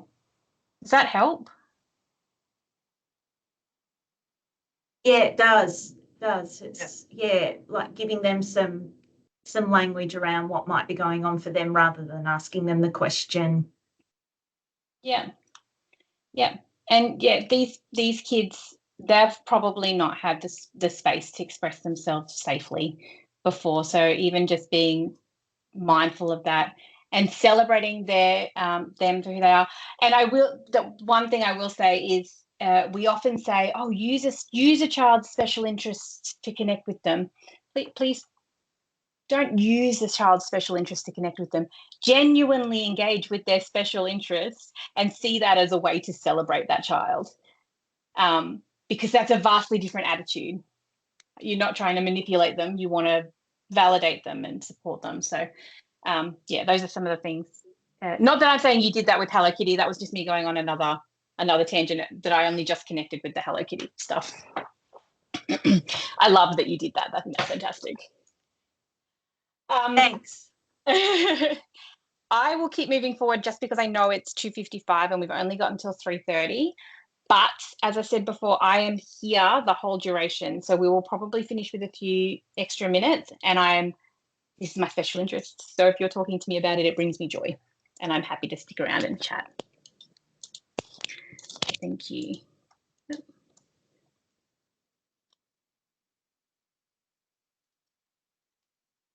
So let's look at masking for a second. We've talked about it a bit, but I want to talk about masking because it's often something that's misunderstood. Masking is when a person will consciously or unconsciously suppress their natural way of being or their experiences and needs in order to conform. Okay, so it's things like changing the way you communicate, tolerating the bright lights and loud noises, not telling anyone you need to go to the bathroom because nobody else is going to the bathroom and you don't want to look different. It's a survival mechanism. Masking is often confused with code switching. Code switching is using a different communication method that is still authentic to you but appropriate to the environment. Right now, I am communicating with you in my natural preference. I am info dumping. I am using my natural tone and volume, but I'm actually not using my natural pace. And the reason I'm not using my natural pace is because as an ADHDer, I talk really fast. And most people can't follow when I talk at my natural pace. So I have learned as a code switching mechanism to change my pace when I am delivering presentations. I also spent a great deal of my life living in North Queensland, so I have the mouth of a trucker. But this is a professional situation and I'm not to swear. So that's another example of code switching. I'm not swearing, I'm slowing my pace so that I can maintain my connection with people in the room. That's not me suppressing my needs. It's slightly changing me, but I'm still authentic to myself. If I were to completely change my personality, that would be masking. And one is okay and is a conscious choice. It is important to me that I am able to meet you guys where you need me to meet you so that I can share this message with you. But I am choosing to slow my pace. I am choosing to talk the way that I am talking. With masking, the consequences of not masking in an unsafe environment are really dangerous. And there's no autonomy there. And many, many autistics and ADHDs need autonomy like they need to breathe. So when we're talking about the difference, what we need to be aware of is that if we are expecting children to mask, the outcomes of that are horrific. So they are more likely to have suicidal ideation. They are more likely, so many adults who are late diagnosed will say things like, I have to relearn who I am because I'm not sure what's me and what I pruned to be acceptable to the people around me. If you spend your whole life suppressing who you are, then you don't find your community. And if you don't find your community, you're more likely to be socially isolated. So there are so many consequences to that. But if a person knows who they are and then chooses to adjust to meet a specific outcome, that is different.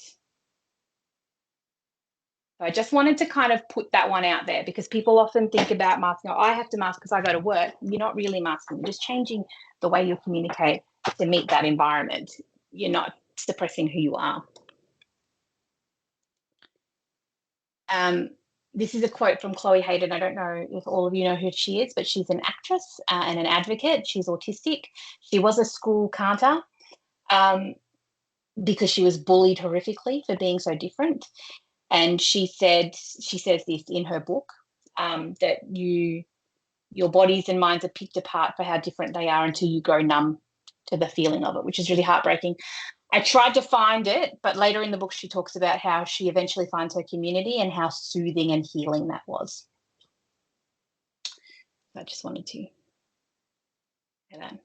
All right, let's bring it all together, right? So we've talked about how ADHDers and autistics have all of these risk factors for homelessness and whatnot. We've talked about what are the characteristics of ADHD and autism in a positive way and in a descriptive way rather than a deficit-focused way. Why is that? Why is this way of being, this neurotype, interacting with homelessness in this way? Why do we see this higher risk? The truth is we don't know. There's no evidence, there's no research around the specific characteristics of these neurotypes and their link to homelessness. We can only make assumptions. And in terms of ADHD and autism, we're still at the space of describing. We're not at the space of understanding why yet. That's why we need more neurodivergent people in research. So if we look at these scenarios, these are just some scenarios that I popped together. If we've got a person with a monotropic way of processing the world, and they are existing, this one was mentioned earlier, they're existing in a multiply neurodivergent home, that could actually mean that we've got a home that has clashing sensory needs and preferences and persistent overwhelm as a result. So logically for us, the solution then is to work with those people to understand their needs and preferences and then repair the breakdown between them. In every instance with autistics and ADHD, it's not about fixing them. It's about supporting them to understand themselves and the problem, and then jointly coming up with solutions. Another one could be that if we've got a person who has a monotropic interest system and does not understand their needs and preferences, they may have frequent meltdowns and shutdowns impacting their relationships and their employment simply because they're not aware what is triggering them in the first place. And again, the solution is to support them to understand their needs and preferences. One of the ones that I know will be of interest to people is that because we know that there's a huge co-occurrence with other mental health conditions, what happens if we've got an autistic person who has co-occurring narcissism? That's about teaching the person that they're with about boundaries. What is an acceptable boundary for you? Because it's still okay to have boundaries. We can be accepting of others and have boundaries. In my own home, I've got one person who is constantly auditory seeking. Actually, they're not auditory seeking. They respond to their auditory overwhelm with additional auditory stimulus in order to drown everything else out. So they'll be loud and they'll be singing and they'll be chatting and they'll be doing all of those things in order to drown out all the other sounds. And then I've got another one who equally doesn't like loud noises but shuts everything down. So in that situation, who wins? Because we've got these clashing sensory needs. What do we do to support them? In my family, we name it.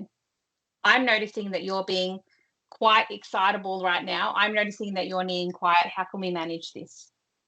And we talk about the nuance of the situation. Is it that the person who needs quiet has just spent the last 2 days in their room getting quiet and it's their turn to be in the space and maybe you need to be a little bit quieter? Or is it that the person who needs the sound has had a really bad day and needs to be able to sing really loudly and you can take yourself off or put some headphones on or something? It's about compromise and respect and understanding needs and preferences. But the only way that we can do that is if we don't have universally imposed solutions, we have shared understanding and collaboration, which most of us have never been taught how to do. And the parents are probably also overwhelmed and exhausted and find it difficult to have that conversation because of their tiredness. Some of the other ones are things like if we've got communication differences, we might end up socially isolated. What do we do about that? Well, we support people to find others who are like them and connect, engage in groups around special interests and those sorts of things. These will be on the slide, but these are just some of the ways that neurodivergence can emerge, and the solution is always detective mode and collaboration. Some of the other things that we really need to consider here is that for our AFAB people, our assigned female at birth people who are still experiencing female hormones in their usual typical fluctuations. Menopause worsens ADHD symptoms because there is an interplay between estrogen and dopamine. That also is impactful on menstrual cycles. So at specific points in the menstrual cycle, women or people who experience those hormonal fluctuations will have worsening of their symptoms. They'll become less able to focus, less able to attend, etc. And often we're not aware of that, especially if you've got issues with interception. There's also a specific profile of autism called pathological demand avoidance, which is when the actual or perceived demand creates a neurological stress response. Literally, asking them a question can feel the same as if they're about to be involved in a head-on car crash. And those demands could be as simple as, do you want to have spaghetti for dinner or pizza? And that feels like a car crash. You can see why people often get dismissed with their experiences. But in those moments, it's those particular people, they need autonomy, all the autonomy you can give them. And stress regulation stuff. What normally brings you down? Can we put on soothing music? Can we do whatever we need to do to soothe that stress response? In terms of how we support people, sensory experiences are crucial. I've had professionals use terms like we can weaponize them against ourselves. So if I feel overwhelmed, I can remove all sensory stimulation in order to support my ability to re-regulate. This might actually mean relaxing the rules on things like screen time. There is no point saying, I've got a hard, fast rule about 1 hour of screen time if you've got a young person who's coming home from school so exhausted and dysregulated that they literally cannot function, and they would be able to soothe their systems by going on a gaming console for a couple of hours. It's about give and take. There's also things like expecting them to eat foods that they are not safe, always making sure that safe foods are available, always making sure that there's an exit plan in social situations if they become overwhelmed, and talking about that and being really open about that with them and those sorts of things. The next one on this slide is there's still stigma associated with autism and ADHD. And I recently went to a family function myself, and I had forgotten, because my world is so neurodivergent, that I'd forgotten what it's like to be around people who don't necessarily embrace that. But there's lots of stigma. You know, being autistic is a joke in some situations, or it's a bad thing. And if you've got a child in front of you who's autistic and you can see those same things in the adult and they haven't yet realized it themselves, that's a tread cautiously. Obviously, we know tread cautiously situation, because you may activate grief or anger or denial or a whole bunch of things in the way that we manage that. There's also an expectation of, if people are really impacted by that stigma, they may just want their child to be normal. And autistic people are never going to be neurotypical, and neither are ADHDers. It's not actually a reasonable outcome to expect. So navigating that journey can be really, really hard,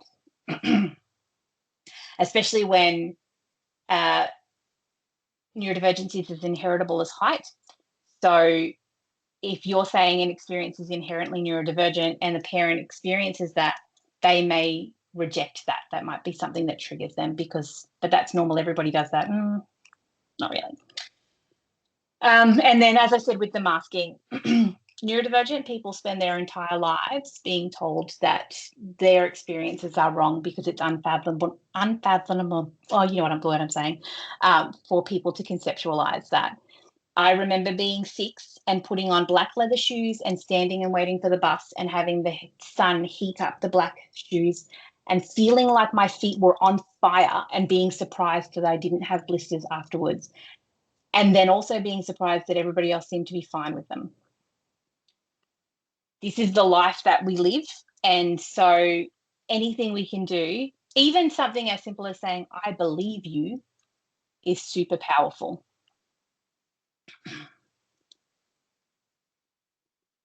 All right.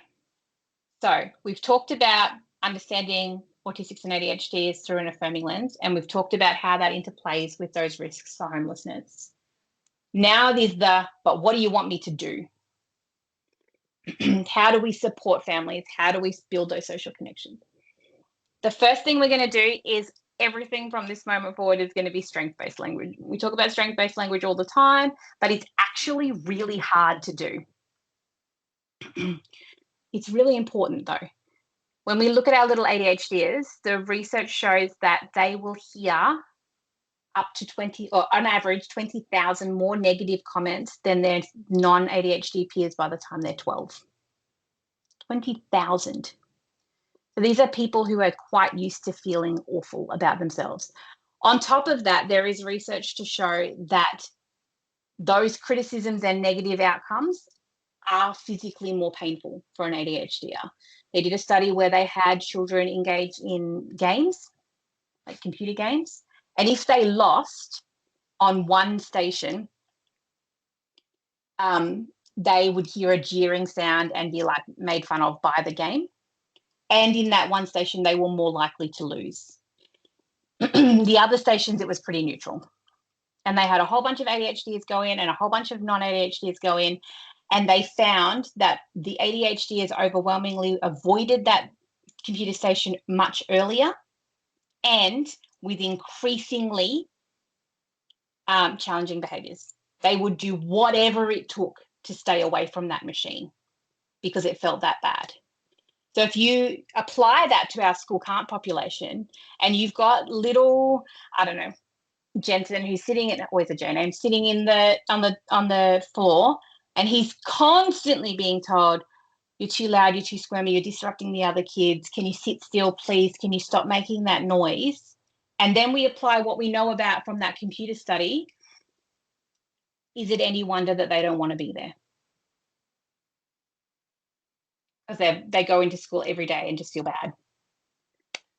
So what we want to do is we want to say, instead of saying he can't sit still, we want to say he really is engaged with his system and understands that it needs movement. So let's do some practicing. I've got a couple on the screen. In your workbook on page 8, there's a couple more, so you can take them back to your screen. Let's just pick 2. You guys choose which ones you want, and we'll see if we can turn them into strength-based statements. And then I'll tell you my secret weapon on this one. Which ones jump out at you?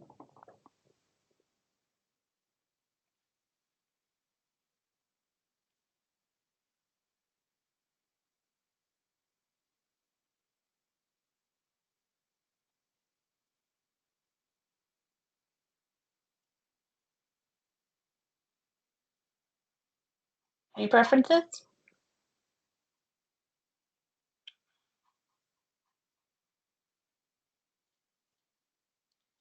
Usually the one that people are most enthusiastic about embracing is Ravi, who has rigid ideas about his activities and routines and is not able to engage in flexible thinking. Is there anything that, do you guys just want me to give you an example of what that would look like as a strength-based statement? Is that easier? Yeah, I'm getting some nods. All right. Ravi finds comfort in familiar routines. He has strong ideas about his preferences and is able to communicate these.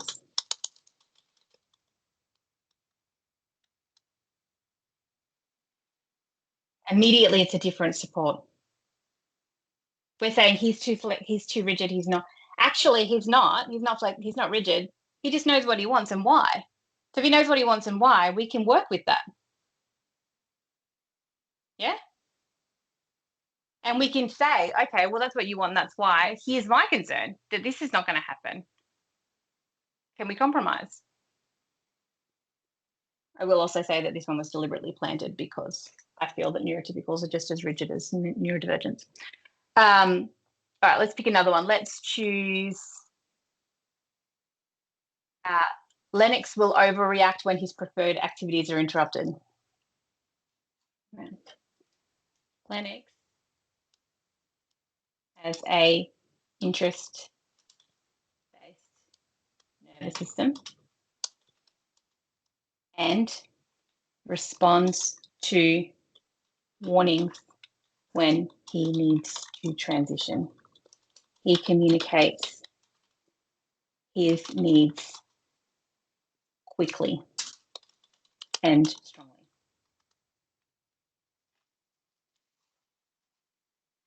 Now, my secret weapon with this one is GPT. You're looking at a deficit-based description of a child's functioning, or an adult's function even. Take the core of it, put it in ChatGPT and say, turn this into a strength-based statement. Eventually it'll become second nature like it has for me, but in the meantime, while you're still transitioning from what we've been trained and programmed to look at autism and ADHD like to strength focus, it's really quick.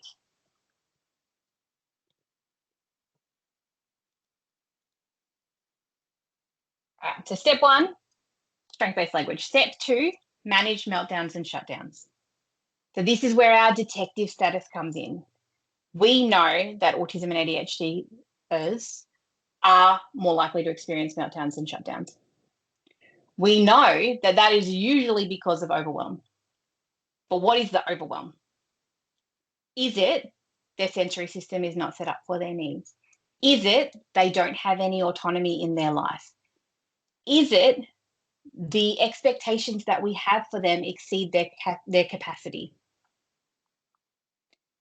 If we know these things, then we can actively work to minimize meltdowns and shutdowns because we can preempt those situations. I'm not going to read the slide because that's far too much text. It's literally there for your information. But if we can minimize meltdowns and shutdowns, then we can maximize the moments in time when people are able to engage in reasonable problem-solving conversations. As soon as somebody is in a meltdown or shutdown, it's all about soothing. It's all about re-regulation and co-regulation because they're not capable of engaging with their frontal lobe at that moment. It's offline. So if you say to them, why did you hit that person? And they say, I don't know, they probably don't know. They honestly probably don't know because that part of their brain was not activated at that moment. All right. So we've got strength-based language, and then we've got managing meltdowns and shutdowns. The third part is support connection. We know that social isolation is a huge, huge, huge risk factor for this population. So what we need to do is find ways to support connection with others. Now, what I was going to do is have this as like sort of a facilitated conversation, but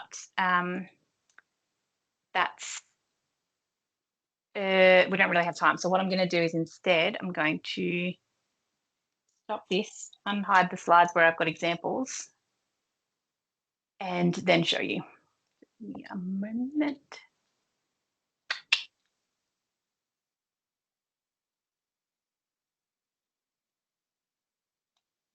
That's fine.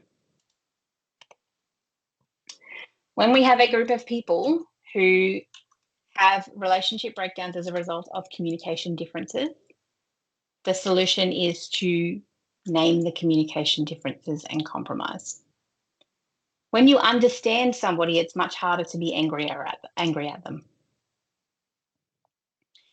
It is okay for people to have boundaries. I'm not saying that we need to be blindly accepting of things that are damaging. What we need to do is respectfully communicate those boundaries. And we also need to know what our boundaries are. So we may have a group of people who don't even know when they should have them.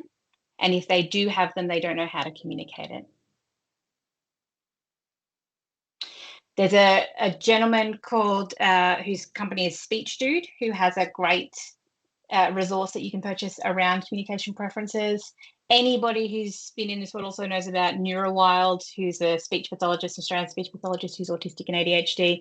And she also has a great resource where you can work with people to understand their communication preferences and communicate those to others.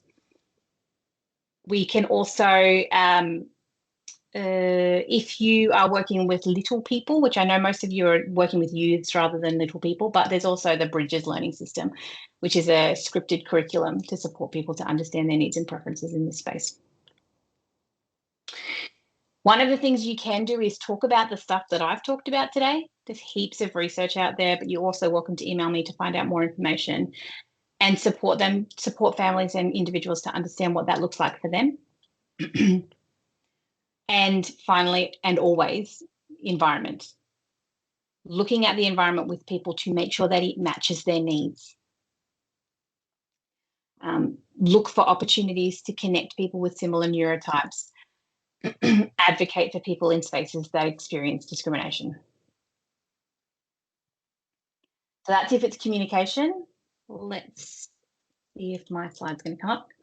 If it's a processing difference, that's the issue. Get an OT involved and do a sensory profile if you can. If you can't, just sort of explore it as much as you can within the scope of your professional role. Those tools I mentioned with SpeechStudent and NeuroWild, I believe they have sensory elements to them as well. Identify the person's interests and use that as a regulation tool and a way to connect them with others who are of like-minded interests. Even something as simple as giving people warnings for transitions, part of that is their processing differences. I don't know if I've got any Marvel fans in the world, but transitioning interests feels like if you were going through the Bifrost and you got pulled through the wall and you ended up God knows where. That's what it feels like. So allowing them to get to the end of whatever their journey is, having sort of an end point, and then transitioning things. With my kids, I do, how long has that TV show got left? It's got 3 minutes. Okay, finish the TV show and then we'll transition rather than just turning the TV off, that sort of stuff. The support the young person to identify calming activities is about, again, supporting them to understand their sensory system, but also their their nervous systems to see what provides regulation for them. And then it's very similar. As much as you can, autonomy, warnings, sensory experiences to kind of create situations that meet needs. And where the breakdowns and connections are impacted by expectations of masking, that's about working with people to unpack their expectations. Is this thing an issue because it's actually going to hurt someone? Or is this thing an issue because it's weird? Because if it's because it's weird, it's actually not an issue. Many of us are quite comfortable being weird. Thank you very much. So, and it's about reflecting and thinking about the impact of that. Be mindful of the risk of further stigmatization in how we interact with those people. Do also recognize that whilst unmasking is the goal ultimately as a society, in some communities it's unsafe to unmask and may result in further violence and risk of harm. So just if a person doesn't unmask with you, don't take that personally. It may actually be unsafe for them to do so.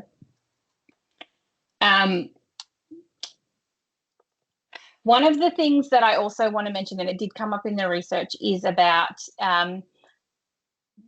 one of the things that can emerge is if someone is a late diagnosed autistic, they may then go, you have to be quiet because I need quiet. And that's not okay either. It's about compromise. It would be great if you were quiet, but if you're not quiet, I'm going to need to take myself away to meet that need. There's a difference. And I think that there is risk here for late diagnosed people who have co-occurring narcissism specifically to impose their needs on others rather than creating an environment of compromise.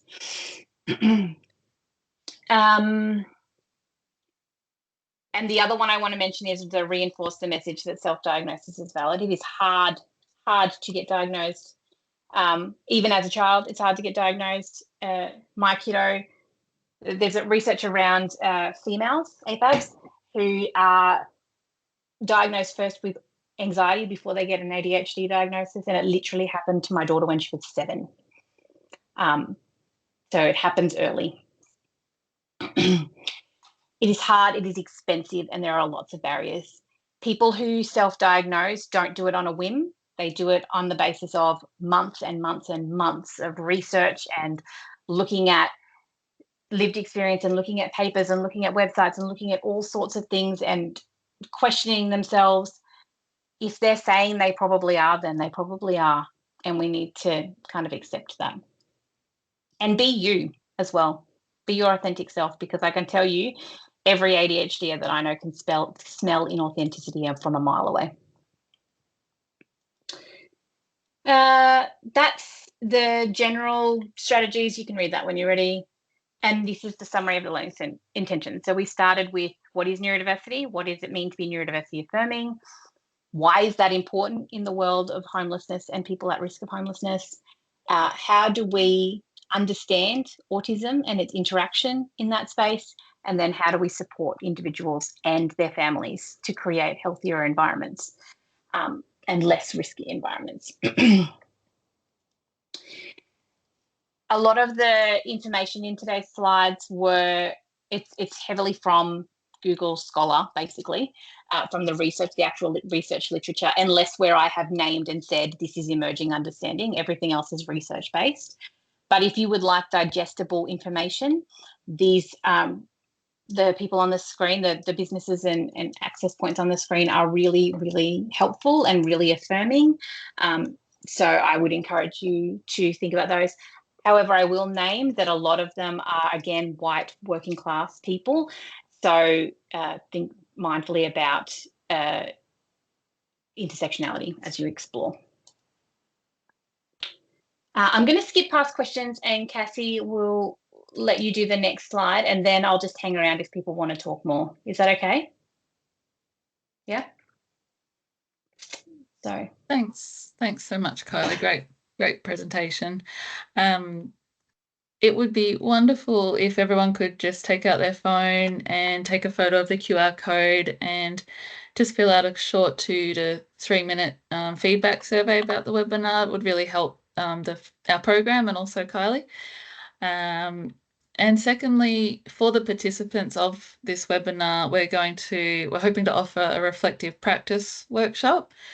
So if you're wanting to continue the learning here and dig a bit deeper and maybe even explore some case studies from your work, I'll send you a link after this session to register.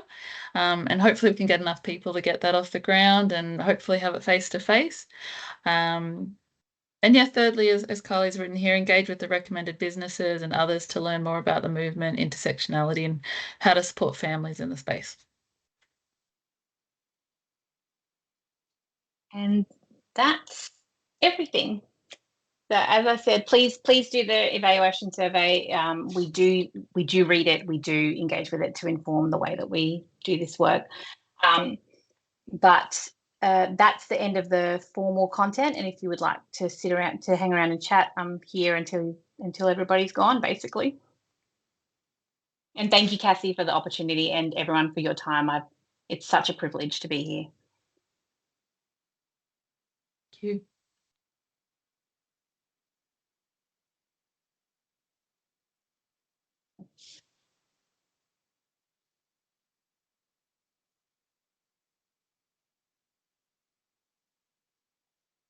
Lots of applause for you, Kylie. I love the little applause. I love it when people use the emojis, or the reactions, I should say. Thanks, Sally. And some love hearts. Thank you. All right, thanks, Andy.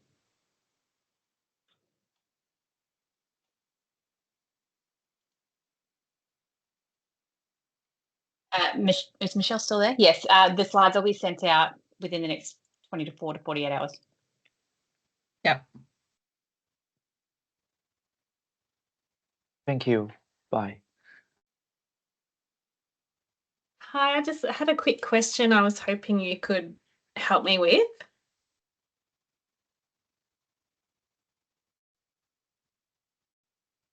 Yep. It's just got glitchy for a sec. Okay. Can you hear me now? You've gone a bit. Yeah, I can hear you. It's just glitchy. Okay. So my question was kind of around,